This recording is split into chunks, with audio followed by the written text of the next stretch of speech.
Pozdrav društvo, danas za recenziju imamo Gigabyte G Smart telefon, u pitanju je model Essence L. Koristim telefon skoro 3 mjeseca pa da vam kažem svoje utiske. U kutiji dolaze telefon, punjač, USB kabel, slušalice koje imaju slab kvalitet zvuka i folija za ekran koju nemam, ali došla uz telefon. Telefon je lepog dizajna, tanak je, a težina mu je samo 125 grama sa baterijom. Dok pričam o izgledu telefona, na ekranu ću vam napisati specifikacije uređaja. Na prednjoj strani, počeo od gore prema dole, su senzor blizine za koji nisam uspio da skontam kako da stavim telefon na uvod da bi se ekran ugasio dok razgovaram sa nekim. Senzor nekad radi, ali većinu vremena dok pričam ekran je upaljen. Tu je još i zvučnik za razgovor za koji nemam nijednu zamjerku i kamera. Ispod svega toga je ekran od 4,5 inča, a ispod ekrana su 3 kapacitivna dugmeta koja ne svetle. Sa donje strane telefona je samo mikrofon, sa desne strane su 2 fizička dugmeta za pojačavanje,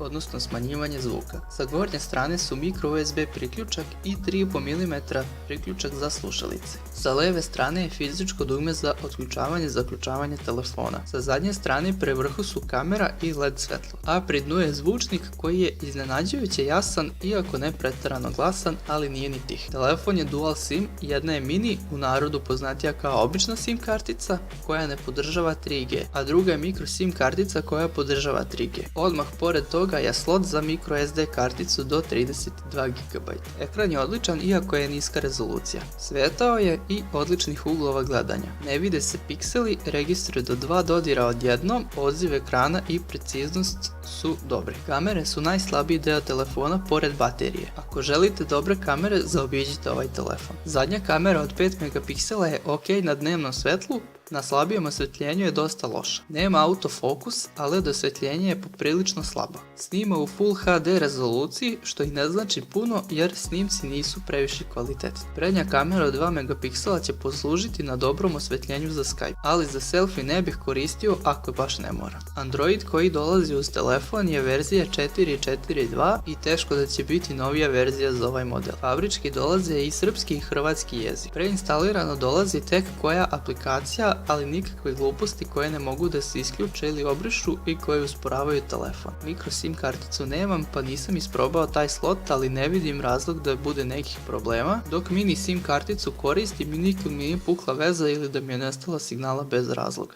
Wi-Fi radi ok, brzo se konektuje i brzo nalazi mrežu. GPS radi solidno. Memorija telefona je nažalost podeljena i oko 1,8 GB je za aplikacije, a oko 3,1 GB je za slike, muziku, videe i sl. Deo nekih aplikacija se može prebaciti na SD karticu i to malo spašava stvar. Postoji opcija da se aplikacije instaliraju direktno na SD karticu. KitKat radi odlično i bez zastajkivanja, iako ima samo 512 MB memorije. Telefon će pokrenuti sve manje zahtevne aplikacije bez problema, dok najzahtevnije naravno neće. Vidjet ćete malo je kako igram koju igru pa sami procenite da li rade ok. To što ne znam da igram te igre nije kriv telefon. Baterija kao i kod ostalih Android telefona u ovom sedmom rangu neće izdržati čitav dan uz puno korištenje. Uz umereno korištenje bi trebalo da izdrži. Bateriji od 0 do 100% treba da se napuni 2,5 sata. Nešto što nisam napomenuo da je od 5 pari slušalice koje nisu original telefona nije dobro radilo 3. Ili daju loši tih zvuk, ili recimo leva slušalica radi kao desna, a desna slušalica radi kao leva. Zaključak je da je telefon dobar za uložen novac. Kome kamere nisu bitne, a bitno mu je odličan ekran i performansa za male pare, ovo je telefon za njega. I to bi bilo to što se tiče ove recenzije, pa vidimo se u narednoj.